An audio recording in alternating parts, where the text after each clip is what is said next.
Welcome to Ed Creation Academy. मैं हूँ रितेश कुमार और आज हम देखेंगे हीट और उससे रिलेटेड कुछ टर्म्स एंड प्रीवियस ईयर्स के आए हुए कुछ क्वेश्चंस को हम लोग देखेंगे और हम लोग अपना कॉन्सेप्ट को क्लियर करने का कोशिश करेंगे इसमें। तो एट फर्स्ट हीट क्या होता है? Heat is the form of energy transferred between two or more system or a system and its surrounding by virtue of temperature difference. तो क्या होता है कि हीट का फ्लो कब होता है? जब अगर टेम्परेचर का डिफरेंस है कहीं पे, ठीक ना, तभी जाके वो हीट फ्लो होगा। एक जगह गर्म है कहीं ठंडा है तभी जाके हीट का फ्लो होगा। अगर टेम्परेचर सेम है तो क्या हीट फ्लो होगा? नहीं हो सकता। तो ये यही बोल रहा है कि heat is the form of energy. एक एनर्जी का फॉर्म है जो दो से ज़्यादा या फिर दो सिस्टम के बीच में या सिस्टम या सराउंडिंग के बीच में हीट का इंटरेक्शन होता है, जिसके टेम्परेचर का डिफरेंस होता है तो हीट का फ्लो होता है। तो इसमें क्या है कि the SI unit of heat energy is transferred as joule. तो क्या इसको हम लोग एसआई यूनिट क्या चीज़ से हम लोग मेजर करते हैं? जूल से। And in CGS unit heat is calorie and kilo calorie. तो अगर हम लोग सीजीएस सेंटीमीटर ग्राम सेकेंड में अगर हम लोग उसको लिखते हैं तो उसमें हम लोग क्या कैलोरी या फिर किलो कैलोरी में हम लोग उसको लिखते हैं। तो अगर हम लोग एक कैलोरी का अगर वैल्यू देखें, 1 कैलोरी देखिए कितना होता है? 4.186 जूल के बराबर होता है। और एक किलो कैलोरी कितना होगा? तो 1000 कैलोरी के इक्वल होता है। और वो कितना होगा? 4186 मतलब 4186 जूल होगा हमारा उसका हीट का वैल्यू इन जूल में। तो temperature of substance is a physical quantity. क्या है टेम्परेचर? किसी सब्सटेंस का क्या है? एक फिजिकल क्वांटिटी है विच measures the degree of hotness और कोल्डनेस ऑफ द सब्सटेंस। बोलते हैं कोई चीज़ कितना टेम्परेचर, कितना हीट या कितना कोल्ड है। तो टेम्परेचर क्या है? ये है मेजर्स करता क्या कि डिग्री ऑफ हॉटनेस या फिर कोल्डनेस।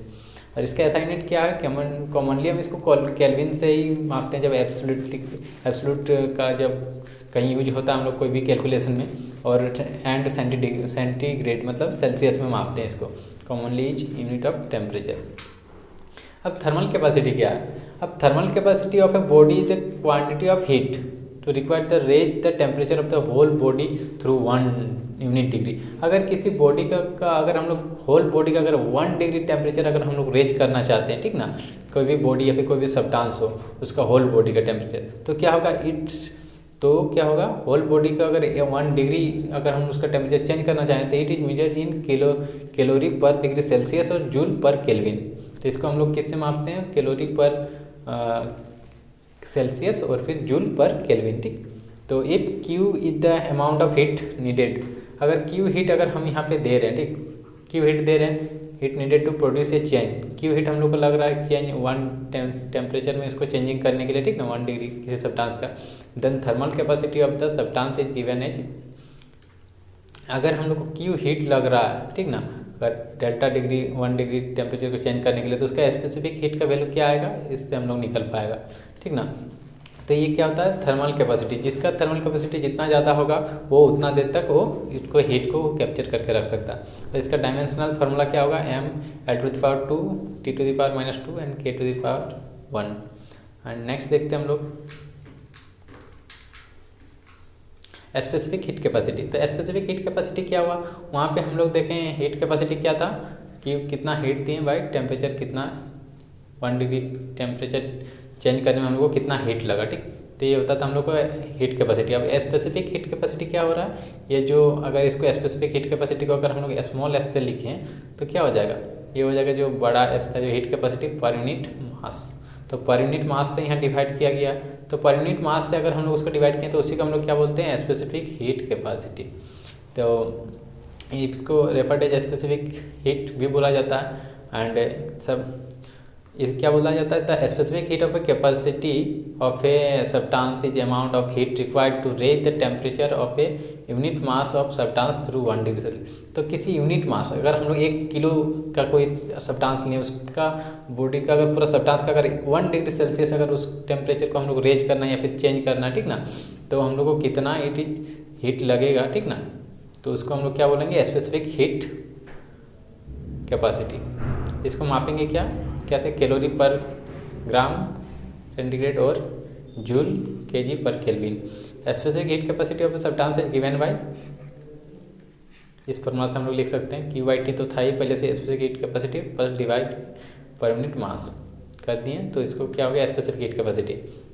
अब इसमें से अगर सारा वैल्यू दिया रहेगा किसी मेटल का, अगर स्पेसिफिक हीट कैपेसिटी दिया हुआ है, ठीक ना, 330 किलो जूल पर केजी केल्विन, और यहाँ पे टेम्परेचर चेंज अगर डेल्टा टी अगर टेम्परेचर अगर 10 डिग्री राइज हुआ होगा, तो यहाँ से हम लोग को सिंपली पूछ लेगा कि कितना हीट हम लोग का हीट देना पड़ा उतना टेम्परेचर रेज करने के लिए। तो इसका सिंपली हम लोग यहाँ क्यू का फॉर्मूला क्या निकाल सकते हैं, कितना हीट एडिशन हुआ, तो यहाँ होगा मास into specific heat into delta T. अब मास कितना था, अगर सपोज दैट उस मास का अगर वजन 1 kg था, ठीक, तो अगर इसको बैठाएंगे यहाँ पे मास 1 kg, specific heat 330 and delta T change कितना हुआ 10 डिग्री हम लोग टेम्परेचर रेज किए, तो कितना हो जाएगा 3030 किलो जूल, इतना हीट हम लोग प्रोवाइड किए हैं, ठीक ना। तो ऐसे कैलकुलेशंस रहते हैं, छोटे छोटे कैलकुलेशंस। एंड नेक्स्ट हम लोग देखते हैं कि where M is a mass of substance, उसमें तो हम लोग देखें कि मास किस सब्सटेंस का मास है, एंड की with the heat required to change temperature delta T, temperature raise करने के लिए कितना हीट का हम लोग का रिक्वायरमेंट हो रहा है।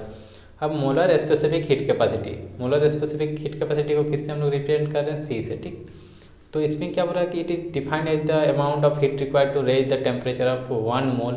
इसमें क्या ले रहा है, उसमें हम लोग 1 kg ले रहे थे, यहाँ क्या ले रहा है 1 मोल। अगर कोई 1 मोल एटम ऐसे कुछ लिया हुआ है, ठीक ना, और उसका अगर टेम्परेचर 1 डिग्री सेल्सियस बढ़ा रहे हैं, तो उसको हम लोग क्या बोलते हैं, मोलर स्पेसिफिक हीट कैपेसिटी, ठीक। तो इसका फार्मूला सी से लिखे थे, तो QIT तो था ही हीट कैपेसिटी, इसमें क्या 1 डिवाइडेड बाई न्यू, न्यू क्या है, where nu is the number of moles of the substance, कितना मोल्स हम लोग लिए हैं उससे हम लोग को यहाँ पे डिवाइड करना पड़ेगा, तो हम लोग का आ जाएगा क्या है, molar specific heat capacity. Next हम लोग देखते हैं the unit of molar specific heat capacity, उसका यूनिट क्या लिख सकते हैं हम लोग, जूल पर मोल पर केल्विन, और इन ऐसा यूनिट क्या लिख सकते हैं, कैलोरी पर मोल पर डिग्री सेल्सियस, ठीक ना, वो SI में था एंड ये CGS यूनिट में। और द डायमेंशनल फार्मूला इसका इतना होगा। नेक्स्ट देखते हैं हम लोग कैलोरीमीटर। अब कैलोरीमीटर क्या है, calorimeter is concern with the measurement of heat, the basic apparatus for this purpose being called the calorimeter. तो क्या बोलता है कि अगर कोई टेम्परेचर का अगर हम लोग मेजरमेंट कर रहे हैं, ठीक ना, इधर मेजरमेंट ऑफ हीट को अगर हम लोग मेजर करेंगे कितना हीट लिए गेन किए या फिर कितना लॉस्ट हुआ, अगर उससे कोई चीज़ में अगर उसको हम लोग मेजर कर रहे हैं, तो उसको हम लोग क्या बोलते हैं, कैलोरीमीटर बोलते हैं सिंपली, ठीक। When 2 bodies at different temperature, जब 2 बॉडी डिफरेंट टेम्परेचर में यार उसको अगर मिक्स कर दिए, ठीक ना, गर्म पानी या ठंडा पानी के साथ मिला दिए, बर्फ़ है उसको गर्म पानी में मिला दिए, तो क्या हो रहा है तो उसको हम लोग को स्टडी करने के लिए कैलोरीमीटर से हम लोग देखते हैं कि कितना heat flows from body at a higher temperature to one of the lower temperature. जिसका हाई टेम्परेचर है वो हीट लूज करेगा, वो हीट देगा जो ठंडा है, और ठंडा क्या जो चीज़ है वो क्या करेगा, हीट गेन करेगा, ठीक ना। अनटिल कब तक करेगा, कॉमन इक्विलिब्रियम, जब तक ना कोई एक कॉमन पॉइंट पहुंच जाए, ठीक ना, जहाँ पे इक्विलिब्रियम पोजीशन पहुंच जाए, जहाँ से और कोई हीट ट्रांसफर नहीं होगा, ठीक ना। तो टेम्परेचर इज रीच, वहाँ तक कॉमन टेम्परेचर रीच कर जाएगा। Assuming this heat exchange to be confined to the 2 bodies alone, अगर इसको हम लोग कॉन्फाइन करते हैं कोई आइसोलेटेड सिस्टम है, जहाँ से कोई यूनिवर्स से उसका कोई लेना देना नहीं, 2 ही सिस्टम है, और वो सिस्टम क्या है, वहाँ पे कोई हीट एक्सचेंज नहीं हो रहा उस दोनों सब्सटेंस के अलावा, ठीक। उसको हम लोग कांस्टेंट ले रहे हैं, ठीक, कि वहाँ पे और कोई उधर खुला मतलब किसी क्लोज्ड वेसल के अंदर हो रहा है, ठीक, जहाँ कोई हीट लॉस नहीं हो रहा। तो उस कंडीशन में हम लोग नेगलेक्ट करेंगे, वहाँ पे no any heat loss due to surrounding, ठीक ना, कोई बाहर में कोई हीट लॉस नहीं हो रहा। तो उस केस में हम लोग क्या कर सकते हैं, from the law of energy conservation से क्या लिख सकते हैं, heat gain by one body heat lost by the another body. इसमें क्या होगा कि अगर कोई बर्फ़ है, आइस है, वो क्या करेगा, अगर उसको अगर पानी में डाल दिए, ठीक ना, इसका अगर -10 डिग्री सेल्सियस है, पानी अगर 30 डिग्री सेल्सियस में, इसमें अगर बर्फ़ को हम लोग डाल दिए तो क्या होगा, बर्फ़ सिंपली हीट लूज करेगा, पानी क्या करेगा, पानी नहीं, बर्फ़ क्या करेगा, हीट गेन करेगा, गेन करके क्या बन जाएगा, पानी बनेगा। और पानी जो हमारा गर्म था 30 डिग्री, वो क्या होगा, उसका टेम्परेचर नीचे आएगा, ठीक ना। तो यही प्रोसेस है। तो एक क्वेश्चन देख लेते हैं हम लोग, जेई में आया हुआ एक क्वेश्चन। तो अगर इसका गिवन डेटा लिखते हैं कि एक कोई अननोन मेटल है, ठीक, अननोन मेटल है, उसका मास कितना दिया हो 192 gram and heated to a temperature, इसको कितना 100 डिग्री सेल्सियस तक इसको हम लोग हीट किए, was immersed into a brass calorimeter. अब इसमें कैलोरीमीटर क्या है, यहाँ पे ब्रास है, ठीक ना, और मास कितना है कैलोरीमीटर का 180 ग्राम है, ठीक ना, 128 ग्राम है, सॉरी। एंड कॉन्टेनिंग उसमें पानी कितना भरा हुआ है, 240 ग्राम, कितना है 240 ग्राम वाटर उसमें भरा हुआ, और उसका टेम्परेचर कितना है 8.4 डिग्री सेल्सियस, ठीक ना, वाटर का, एंड कैलोरीमीटर ऑफ ब्रास का, ठीक ना। हम calculate the specific heat of unknown metal if the water temperature stabilises इतना, तो फाइनल टेम्परेचर कितना हो जा रहा है 21.5, यानी कि बोल क्या रहा है कि कोई अननोन मेटल है, ठीक ना, उसको क्या किए हम लोग, कोई अननोन मेटल है, ठीक, मेटल है, इसको क्या किए हम लोग गर्म किए कितना तक, टेम्परेचर इसका अभी है सपोज दैट मान लो T1 है 100 डिग्री सेल्सियस मेटल का, ठीक। और जो हम लोग का यहाँ पे जो कैलोरीमीटर जो बना गया जिसमें हम लोग का पानी भरा हुआ कितना 240 ग्राम वाटर भरा हुआ, और ये कैलोरीमीटर का मास कितना दिया हुआ है, दिया हुआ 19 कितना दिया हुआ 128 ग्राम, ठीक।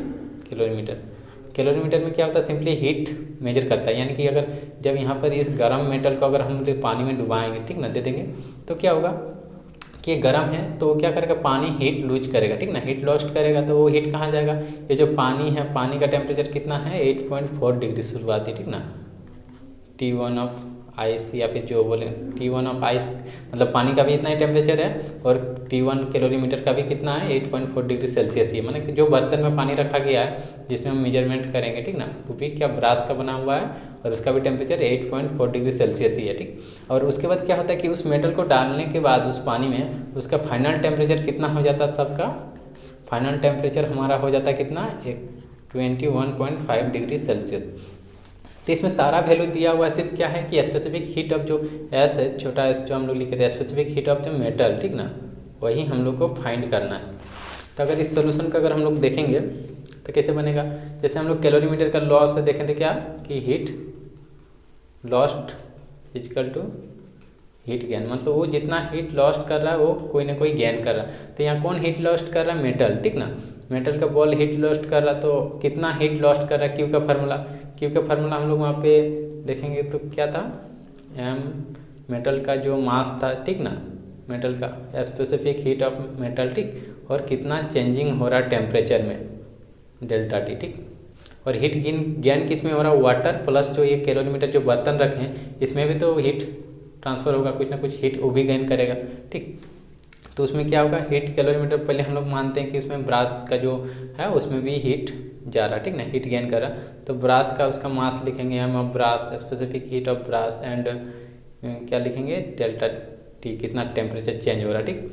एंड सेकंड वाला किसमें, वाटर का भी टेम्परेचर रेज हो रहा, वाटर भी टेम्परेचर ले रहा, ठीक ना, तो mass of water specific heat of water and delta T, कितना टेम्परेचर चेंज हो रहा।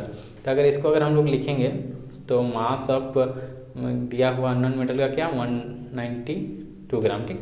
अगर इसको हम लोग अगर केजी में कन्वर्ट कर लेते हैं तो क्या होगा 0.0192, ऐसा यूनिट में हम लोग चेंज कर लेते हैं, ग्राम से इसको हम लोग एक्चुअली अब पॉइंट होगा, ठीक, सॉरी पॉइंट होगा 192 ग्राम, एंड स्पेसिफिक हीट इसका मालूम नहीं है, वही हम लोग का मालूम करना है इस मेटल का, ठीक।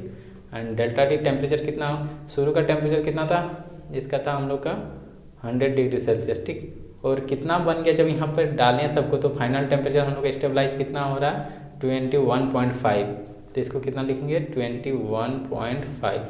एंड उसके बाद देखेंगे ब्रास का कैलोरीमीटर का कितना था मास दिया हुआ, इफ़ी 128 ग्राम दिया हुआ, तो उसको हम लोग केजी में कन्वर्ट कर लिए सबको, ठीक ना, तो क्या होगा 1000 से डिवाइड करेंगे तो 0.128, ठीक। एंड स्पेसिफिक हीट दिया होगा ब्रास का, यहाँ पे दिया हुआ 394 जूल पर केजी पर केल्विन, ठीक। And then after temperature change कितना हुआ, शुरू में कितना था टेम्परेचर 4.8, एंड फाइनल कितना हो गया सबका टेम्परेचर 21.5, यानी कि यहाँ सिंपली चेंज इन टेम्परेचर निकालना है, तो change in higher minus lower कर ही सकते हैं, ठीक। देन आफ्टर वाटर में भी क्या हो रहा है, वाटर का भी यहाँ पे वाटर में भी हीट गेन कर रहा है, तो उसका भी लेते हैं, मास कितना है वाटर का यहाँ पे 240 ग्राम, ठीक। तो 240 ग्राम उसको भी हम लोग केजी में कन्वर्ट करेंगे तो कितना हो जाएगा 0.240। And specific heat of water कितना होता है, यहाँ पे अगर डेटा अगर नहीं दिया हुआ है तो हम लिख देते हैं, उसका कितना होगा 4200 जूल पर केजी पर केल्विन, ठीक। तो इतना होगा उसका वैल्यू। एंड उसके बाद इसके में भी टेम्परेचर कितना चेंज हुआ, फाइनल 21.5 डिग्री बन गया, शुरू में कितना था 8.4। तो अगर इसको अगर हम लोग सॉल्व करेंगे, यहाँ पर हम लोग सारे डेटा हम लोग को मालूम है, ठीक ना, सिर्फ ये डेटा मालूम नहीं है। तो इसको अगर हम आगे फॉरवर्ड सॉल्व करेंगे तो स्पेसिफिक हीट ऑफ मेटल कितना निकल के आएगा, 900 जूल पर केजी पर केल्विन, तो ये वैल्यू हम लोग का सारा डेटा दिया हुआ, सबको कैलकुलेशन करेंगे, इधर इसको एडिशन करेंगे, देन आफ्टर यहाँ हम लोग का क्या जो स्पेसिफिक हीट ऑफ मेटल है वो हम लोग का वैल्यू है। तो ऐसे ही सिंपल क्वेश्चंस फॉर्म किए जाते हैं जेईई मेंस में।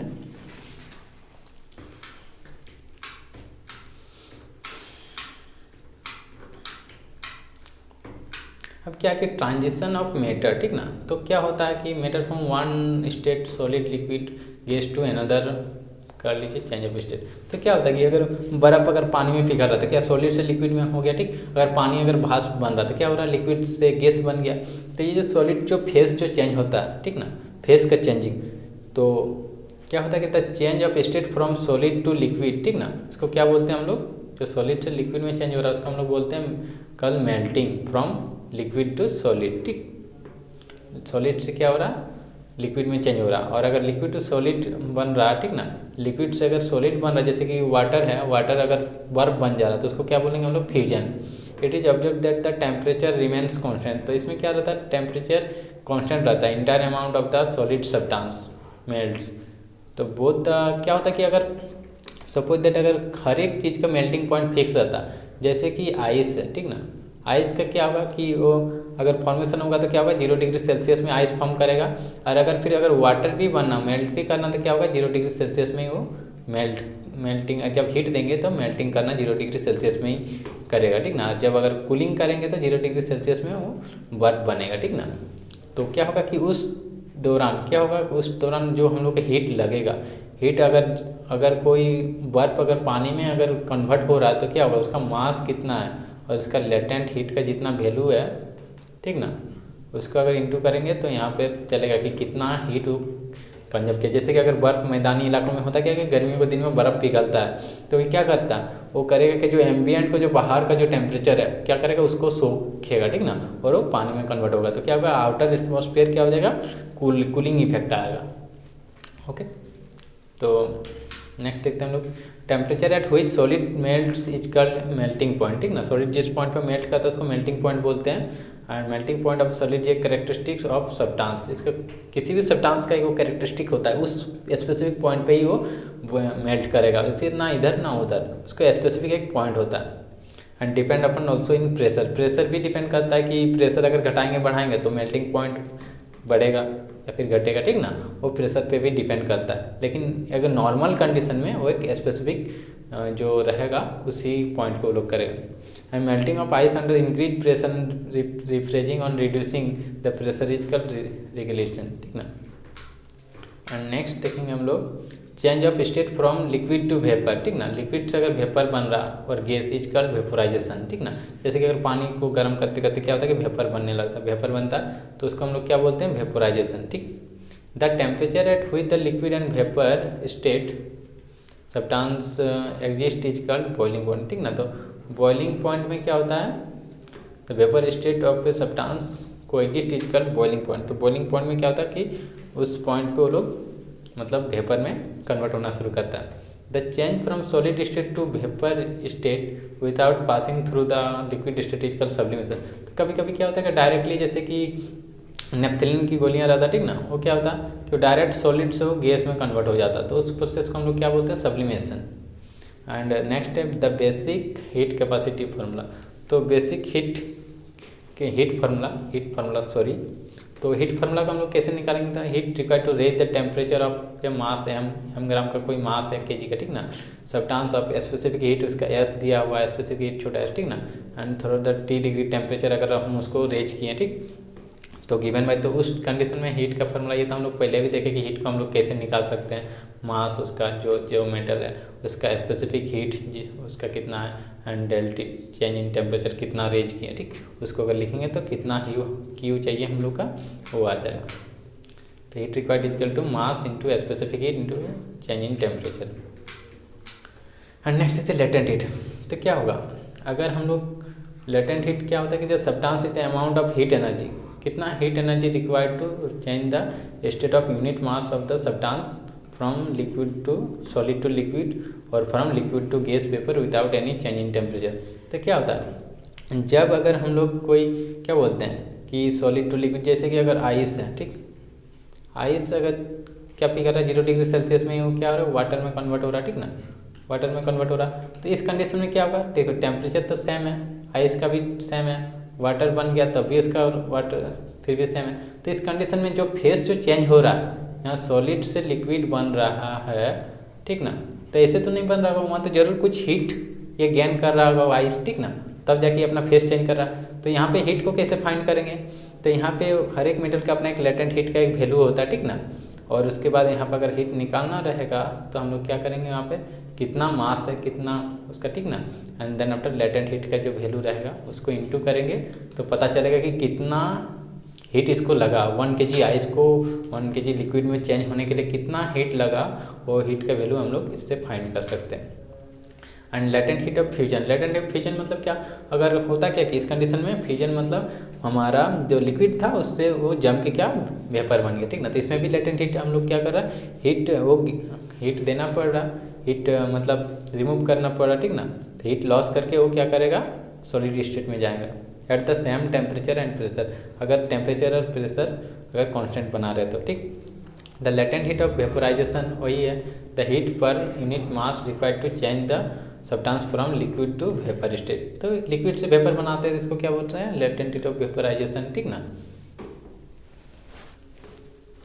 तो हम लोग देख लेते हैं जेईई मेंस का 2019 का आया हुआ एक क्वेश्चन। इसमें क्या है कि कोई आइस था, ठीक ना, आइस है, उसका टेम्परेचर कितना है -20 डिग्री सेल्सियस, ठीक। उसको क्या कर रहे हैं, एक वाटर का पोर्ट में हम लोग डाल दे रहे हैं, ठीक, वाटर का पोर्ट में डाल दे रहे हैं। वो कितना वाटर यहाँ पे कितना 50 ग्राम है, ठीक, और उसका टेम्परेचर कितना है शुरू का T140 डिग्री सेल्सियस, ठीक। अब इसमें क्या कि पानी गर्म पानी में हम जब आइस को डाल रहे हैं तो क्या होगा, आइस उसमें पिघलेगा। अब पिघल के बोल रहा है क्या कि 0 डिग्री सेल्सियस बन गया, क्या फाइनल टेम्परेचर कितना बन गया 0 डिग्री सेल्सियस बन गया, किसका, बर्फ़ का भी और पानी का भी, ठीक। तो it is found that the 20 gram of ice still unmelted. तो बाद में देखा गया कि अभी भी 20 ग्राम ऑफ जो आइस है वो अभी अनमेल्ट कंडीशन में ही है, ठीक ना। The amount of ice added to the water wise close to, तो कितना आइस पानी में घुल गया होगा, ठीक ना, तो हम लोग को निकालना है। तो यहाँ पे और कुछ डेटा है जो लिखा हुआ नहीं था, तो यहाँ पे अगर हम लोग निकालेंगे लेटेंट हीट ऑफ आइस, ठीक ना, लेटेंट हीट ऑफ आइस कितना है 334 जूल पर केजी या फिर किलो जूल केजी पर केल्विन दिया हुआ है। और उसके बाद स्पेसिफिक हीट ऑफ आइस कितना दिया हुआ है, वो दिया हुआ हम लोग का कितना 2.1 जूल पर केजी पर केल्विन, ठीक। और फिर दिया हुआ क्या स्पेसिफिक हीट ऑफ वाटर, वो कितना होता है 4.2 किलो जूल पर केजी पर केल्विन, ठीक। तो अगर इसको हम लोग ये तीनों डेटा दिया हुआ हम लोग का, अब सबसे पहले हम लोग समझेंगे कि इसमें होता क्या कि सबसे पहले है कि आइस है -20 डिग्री सेल्सियस। अगर इसमें हीट अगर मिल रहा है, पानी में डाल रहे हैं तो उसका हीट ज़्यादा है, तो ये कितना 0 डिग्री सेल्सियस पहले आइस बनेगा, ठीक ना। देन आफ्टर यहाँ से क्या बनेगा, यहाँ से फिर आइस से ये वाटर फॉर्मेशन होगा, ठीक ना, तब जाके वाटर बनेगा कितना 0 डिग्री सेल्सियस। तो इस कंडीशन में तो हम लोग सिंपली देख रहे हैं कि डेल्टा टी चेंज हो रहा है, लेकिन यहाँ पे कोई टेम्परेचर में कोई चेंजिंग नहीं आ रहा है, यानी कि यहाँ पे क्या गेन कर रहा है, ये लेटेंट हीट यहाँ पे ये गेन कर रहा है, ठीक ना। और उसके बाद क्या था, वाटर बन रहा है, तो अभी भी अनमेल्टेड 20 ग्राम रह गया, ठीक ना, अनमेल्टेड अभी भी आइस के फॉर्म में, तो कितना मेल्ट हुआ होगा, ठीक। तो उसको हम लोग को फाइंड करना है, तो कितना मेल्ट हुआ होगा, वो कितना था, अगर टोटल अगर हम लोग मान लेते हैं कि लेट m ग्राम था, ठीक, तो क्या टोटल अभी मतलब मेल्ट कितना ग्राम हो गया होगा, वो हो गया होगा कितना m-20 ग्राम मेल्ट हो चुका है, मतलब वाटर में कन्वर्ट हो चुका है।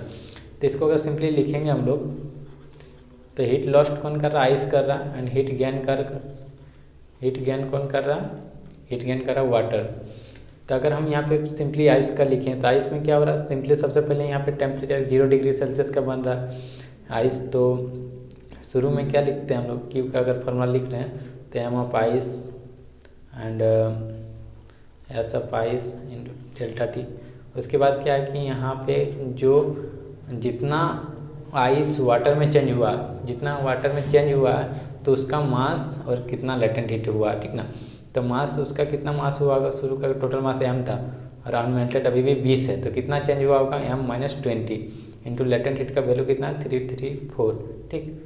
और इधर होगा कितना, इधर वाटर कितना हीट, मतलब हीट उसको मतलब क्या बोल सकते हैं उसको, एक्चुअली यहाँ पे उल्टा लिख दिए, यहाँ पे होगा हीट गेन, क्योंकि हीट गेन तो आइस कर रहा है एंड हीट लॉस्ट कौन कर रहा है, हीट लॉस्ट वाटर कर रहा है। तो वाटर का mass of water, specific heat of water and delta T. तो इसको अगर हम लोग लिखेंगे तो एम ऑफ आइस हम लोग को, एम ऑफ आइस अभी हम लोग को मालूम नहीं है, तो अगर हम इसको एम ही लिखते हैं सिंपली एंड आइस का हमारा जो क्या बोलते हैं स्पेसिफिक हीट का वैल्यू है वो कितना है 2.1 है।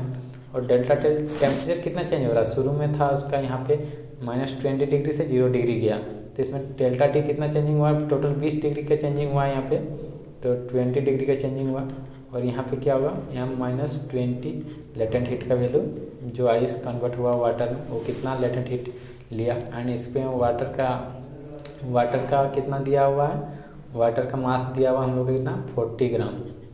40 ग्राम को अगर केजी में कन्वर्ट करेंगे तो 0.04 इंटू स्पेसिफिक वाटर कितना 4.2 kJ पर केजी। एंड टेम्परेचर में कितना चेंजिंग आ रहा, शुरू में वाटर कितना था, वाटर था हमारा 20 डिग्री, और सॉरी यहाँ पे वाटर 50 ग्राम है, ठीक ना। तो यहाँ चलो 50 लेते हैं, 50 ग्राम को केजी में कन्वर्ट करेंगे तो 0.5 एंड डेल्टा टी कितना 40 से आ गया हमारा 0 डिग्री सेल्सियस। तो 0 डिग्री सेल्सियस आ गया तो हम लोग का टोटल चेंज कितना हुआ 40 डिग्री का, ठीक। तो यहाँ से जब हम लोग सॉल्व करेंगे, सारे डेटा हम लोग को मालूम है, सिर्फ यहाँ से हम लोग को एम का वैल्यू फाइंड करना था। एम का वैल्यू फाइंड करेंगे हम लोग तो क्या आएगा 0.04 आएगा, ठीक ना। और यही अगर इसको अगर हम ग्राम में कन्वर्ट करेंगे तो क्या आएगा 40 पॉइंट इसी कुछ रहेगा, तो ये इतना ग्राम आएगा। तो इतना ग्राम जो था आइस वाटर में कन्वर्ट हो चुका। तो ऐसे इजी क्वेश्चन दिया जाता, सारा डेटा रहता है, सिर्फ एक डेटा का वैल्यू नहीं दिया रहता और उसको हम लोग को कैलकुलेशन करके फाइंड करना।